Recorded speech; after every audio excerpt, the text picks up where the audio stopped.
আসসালামু আলাইকুম এভরিওয়ান, সবাইকে এডু নেক্সিয়াম পেজে স্বাগতম।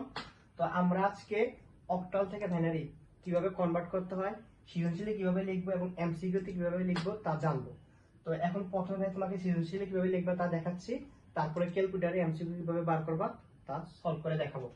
দেখো, প্রথমে তা করার জন্য অক্টাল সংখ্যাটা লিখতে হয় 127.7, তারপর একটা সূত্র অ্যাপ্লাই করতে হয় 421, দেন বাইনারি সংখ্যাটাকে ওই সূত্রের মধ্যে ফেলতে হয়।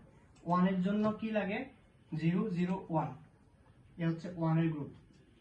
2 এর জন্য লাগে 100, এ হচ্ছে 2 এর গ্রুপ 010। 7 এর জন্য কি লাগে 111, আবার 7 এর জন্য কি লাগে 111। এই হচ্ছে 127.7 এর বাইনারি ডিজিট। তো এখানে এই সূত্র কেন অ্যাপ্লাই করা হয়েছে, তিনটা করে কেন নেওয়া হয়েছে, এগুলো সামনে আমরা আরেকটা ক্লাসে ডিটেইলস পড়বো। এটা হচ্ছে শর্টকাট ফর্মুলা, এভাবে তুমি সিনসিয়ার লিখলে 3 এ 3 পাবে। এবার আমরা ক্যালকুলেটরের মাধ্যমে দেখবো কিভাবে এমসিকিউ সলভ করব। প্রথমে আমরা ক্যালকুলেটর ওপেন করব, তারপরে মোড অপশনে যাব। মোড অপশন থেকে বেস অপশনে যাব। বেস অপশন থেকে যেহেতু অক্টাল সংখ্যা তাই অক্টালে সিলেক্ট করব। তারপরে সংখ্যাটা লিখব।